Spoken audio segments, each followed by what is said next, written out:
clearly. Okay, ready for our next caller. We got another. Yes, we do. We actually have one more after that as well. So Lay we've it got on me. Shannon, her from Maryland. Shannon, you're on with Ethan and Hannah. How are you? Hi, great. Hi, Ethan. Hi, Hannah. Hey. Good to hear from you again. By the way, this is Shannon from Recovering from Religion. Shannon, oh my Wait, gosh. that's correct, right? I'm not mixing up people? Yeah, that's Okay. me. Speaking of which, awesome. we're putting together our next Recovering from Religion fundraiser next year, which I'll be releasing details on it soon. This year, like 2022? Yeah, February. Okay. It's coming up. It's going to be in February. That's no longer next year, by the way. Did I say next year? You did. Shannon, tell us about your weird story. Okay, so I've been married for 10 years, so this one was like a hot second ago. But I was, I guess, in my sorry for dog noises in the background, by the way. That's okay. I was in my late 20s, and at the time I worked at Home Depot.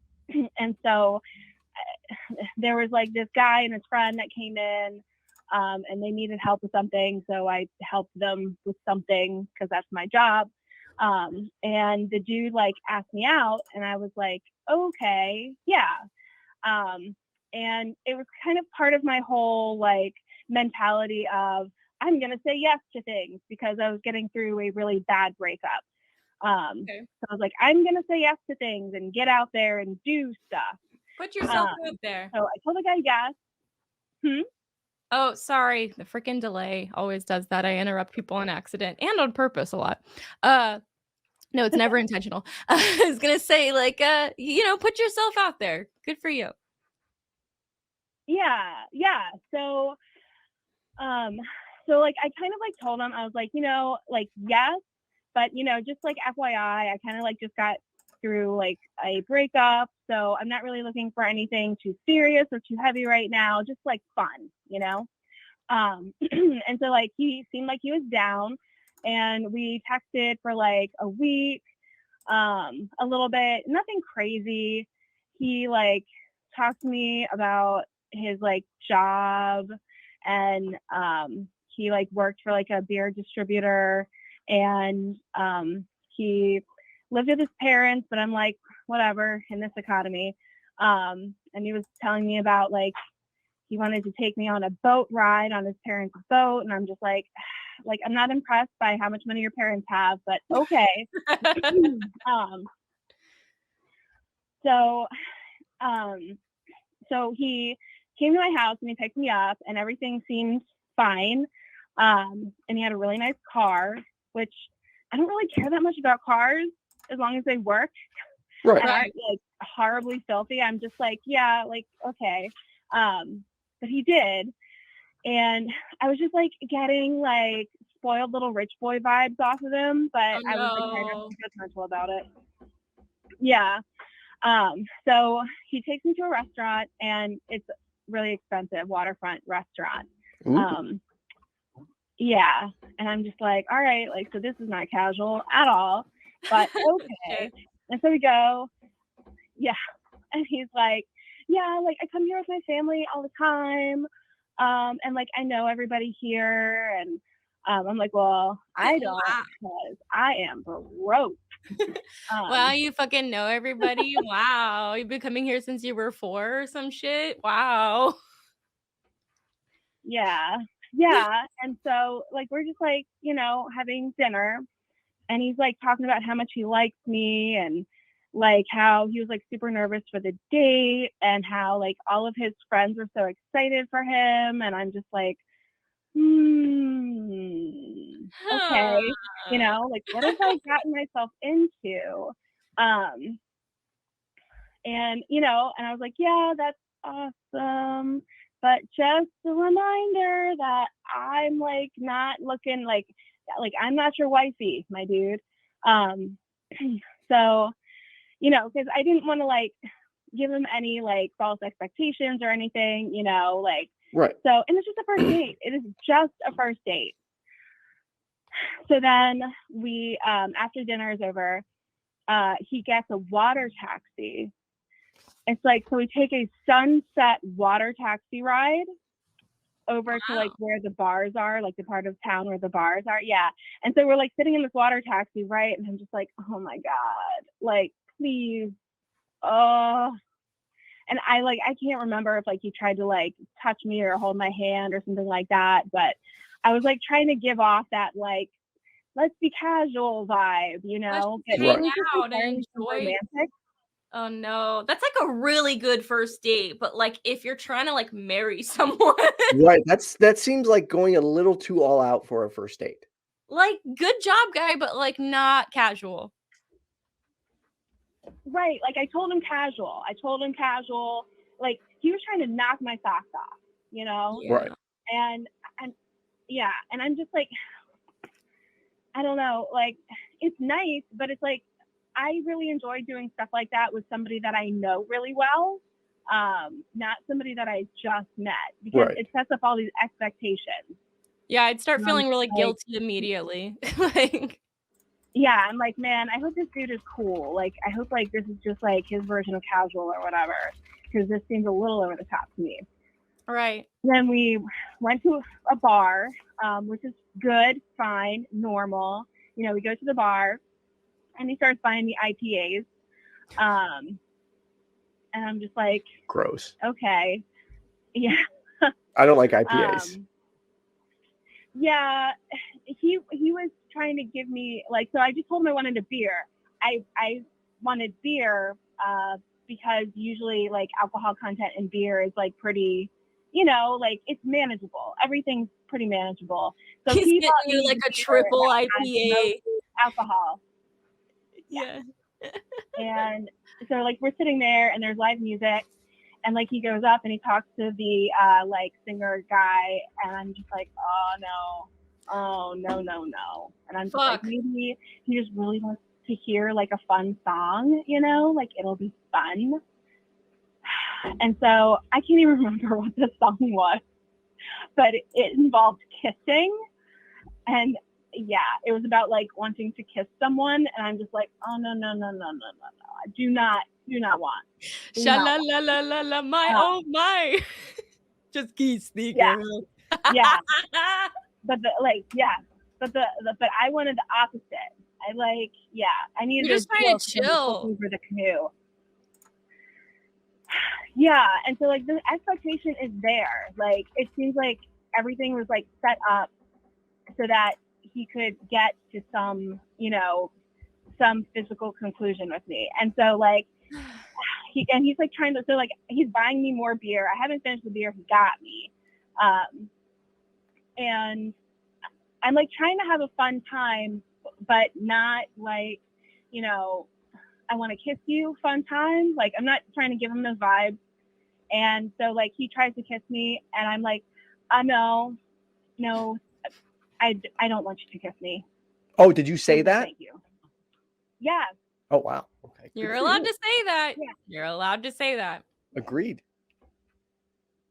Yeah. Yeah, because so like that was another part of like my thing, because my previous relationship was so bad and everything with boundaries was terrible. So I'm like, I'm not gonna do things I don't want to do. Right. You know? And I was like, I'm not feeling the juice here. And like I don't know if it could have gotten to that point or whatever, but it was like he had tried to build it to this point, and I was definitely not there. And he freaked out. No. He got really, really mad, and he said, he told me I was ruining everything. What? Like you don't have a say in the way the night goes? Like it has to go according to his agenda? Right. Like I'm ruining everything, and I'm like, what else did you have planned? Like, what is this? Everything, you know? And he's like, you're ruining everything. And like, and so I was like, you know, I said, I think I'm going to go to the bathroom. And he's like, why? So that you can tell all your friends and text all your friends about it. And I was like, whoa. Kinda. I need someone to come get me. So he threw a fucking rich boy hissy fit, basically, because he didn't get his way. yeah, it was bad. And so like I go to the bathroom and I'm like texting all my friends. Nobody can come get me. And like I said, I'm broke. I can't even get a taxi. But I mean, like I can walk home. It's like 10 miles, but I can do it. I've like ridden my bike to like this area before. So I'm like, fuck it, you know? Like, no! You were willing to just like, it was that bad. You're like, I will literally like walk home. Well, because he just started having a tantrum. Yeah, well, what is he gonna do? Like, crash the car on his way home taking you? Like, yeah, I'd probably walk too. So I'm like, so I get out of the bathroom. Like, I figure out what my plan is, you know? I get out of the bathroom and I'm like, you know, I think probably you should just take me home. Or no, I said, I think I'm just gonna leave. I didn't say you should take me home. I said, I think I'm just gonna leave. And he was like, what? Like, he's completely baffled by this. And I was like, yeah, I'm just gonna go. And he's like, what do you mean? And I'm like, I'm walking home. I'm going home right now. And he was like freaking out, and then he just started following me like a little puppy and trying to apologize. And like I'm wearing skate clothes, I'm wearing heels, you know? And so like that sucks. And like I just like take my shoes off and he's like, what do you, I'm like, my feet hurt, dude. And so he's like, please just let me drive you home, please. I'm so sorry. He's like so apologetic. He's so sorry. And I'm just like pissed. And I'm like, okay. And so we took the water taxi across. So we parked at the restaurant. We're nowhere near his car. I don't know what his plan was for the rest of the evening. Nowhere near his car. So I'm like, fine. So we like walk back to the car. And he keeps like being like whiny and stuff. And I'm just like, you're being weird. Like I told you what my deal was. And then when I told you that I didn't want you to kiss me, you yelled at me and had a tantrum. So no. And so we finally get back to his car and I'm just like, oh my God, please just let this be over. Please let this be over. And so we're like driving home and I'm just kind of like silent. And kind of, you know, like when you're pissed off at somebody in the car and like you're like angled away from them. Yes. Right. Yeah, we're all like, yep. Yeah, I'm like doing that. And I don't want him touching me. Like, I don't know, like, right. What yeah. So, we like get to like my street and he stops and he pulls over. And I'm like, what is this? And he's like, please just, I really don't want the date to end like this. And he like put his hand on my leg. Oh my God. Like, don't. Yeah. I'm like, don't. So now you're low-key being held hostage by this man baby. Yes. And I'm like, please continue driving. I will get out of this car. And so he's like, you know, he's like freaking out. And I'm like, and so then he drives down a little further and then he pulls over again. And he like tries to like paw at me. And I'm like, no. You're taking me to my house or I'm getting out of the car. This is my road. I can just walk to my house. It's not a big deal. And so finally, we like pull up in front of my house. He keeps trying to like paw at me, like put his hands like on my leg. He's trying to like do stuff. And I'm like, yeah, no, bye. Goodbye forever. I'm leaving. And he's like, please don't.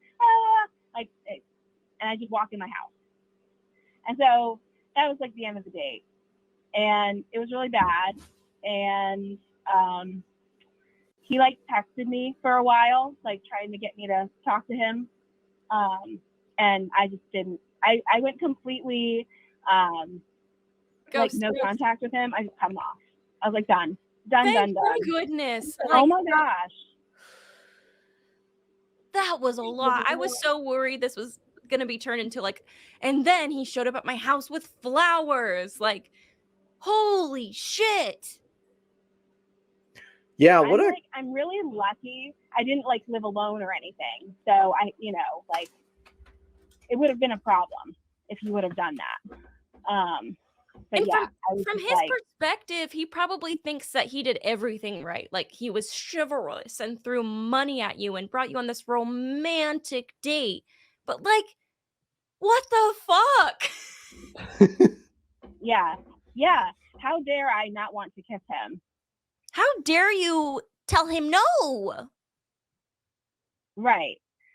Yeah. Oh my It was God. like, I was like, oh my God, like this child, this man baby dude. And I guess like I'm lucky in a way because he wasn't like one of those like, rage filled like chads or whatever. But right, he could have beat the shit out of you, like not even exaggerating, like that it happens. Yeah. I mean, and also luckily it was in public, so like there were people around me and stuff. So yeah, but he just, oh my goodness, I couldn't believe it. I could not believe his audacity. And then when he was driving me home and he pulled over and he puts his hand on my leg, and I'm just like, oh my God, like, do you want to die tonight? Oh my God, you are like, it sounds like you have like a way cooler temper than I do, because I would have like freaked the fuck out. Like the second he like, not that I'm saying like my reaction would have been better. Like I think you handled it in a very like safe, great way to like just get yourself home safely and do not talk to this person. Right. But like if someone like keeps me in their car, oh, man, that's wild. Yeah. Well, shit. That was a bad one, but I said no. I stuck to my guns. I got home safely. I went no contact on him, and no more issues. Like, that's fantastic, because this could have like easily been like a total, he shows up with flowers or like calls your freaking family or like right. Yeah. But has his mom call you because like, oh my gosh, yeah, he probably would have. I felt like the person that I was like 5 years before that would not have said no. Like I would have just like gone with it because I knew like that's what was expected out of me. So I was like, no, fuck that. Yeah, no, like you don't do anything you don't want to do. It doesn't matter how much someone rolls out the red carpet for you. Like you do not have to give up your comfortability to make the other person feel okay. Like he clearly did not care about your comfortability, considering he freaked out on you and then wouldn't let you go home.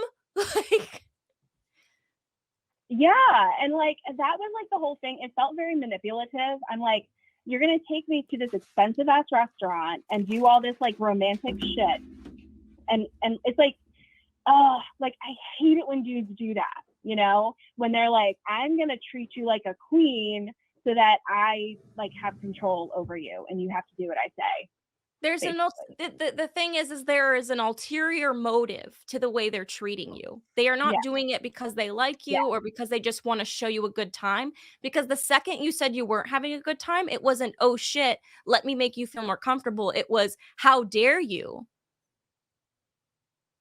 Yeah, and it's like, so like I've been on plenty of dates before and of varying kinds, and like when I went out with my husband for the first time, it was different because we had been friends for a while. But like he was like that, but there was an established relationship. There's no expectation. You know what I mean? It's like you can feel it. When the dude is expecting something out of you, you can feel it. It comes right off of them like slime. Yep. 100%. Yeah.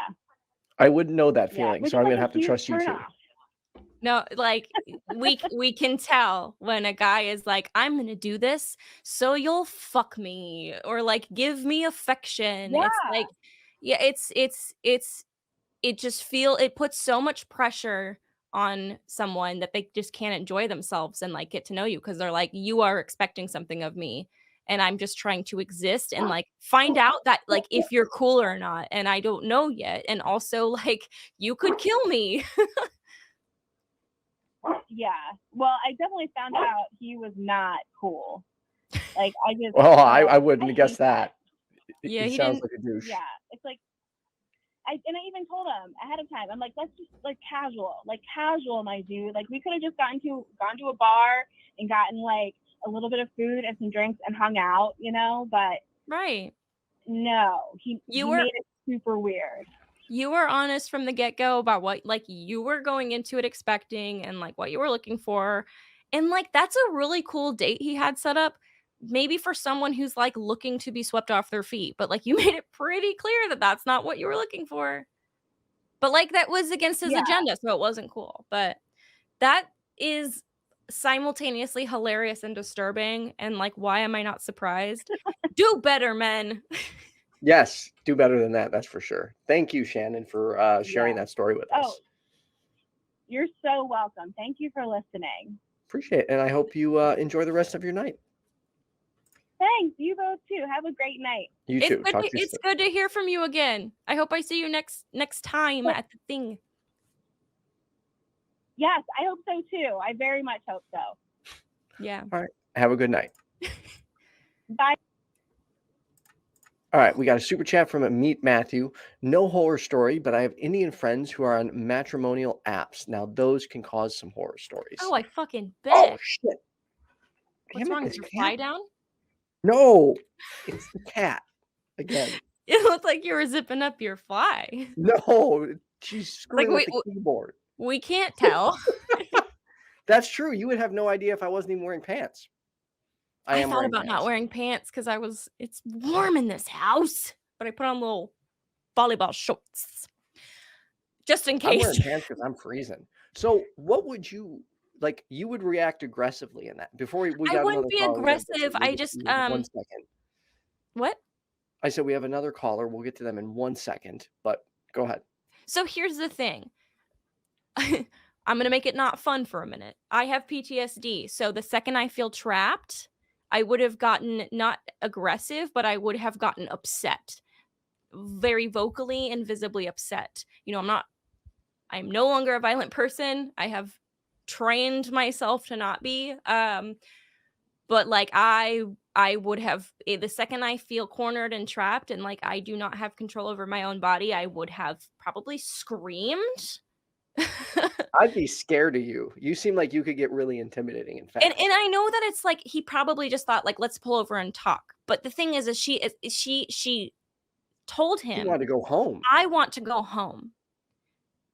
And then you have control over that person's safety at that point where they get into your car and they are trusting you to take them home because they are uncomfortable. And then you pull over because like that's not the time, dude. Like she is already upset.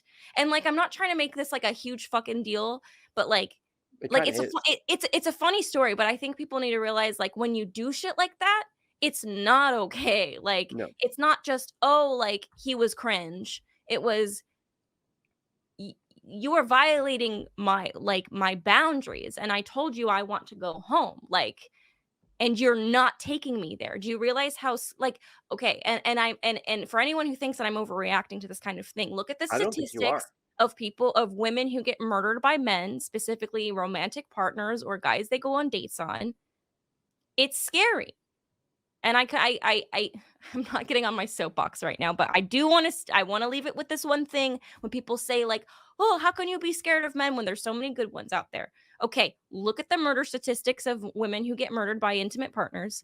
It's like offering them a bowl of M&Ms and saying, just take a handful. Only like 70% of them are poisoned, but not all of them.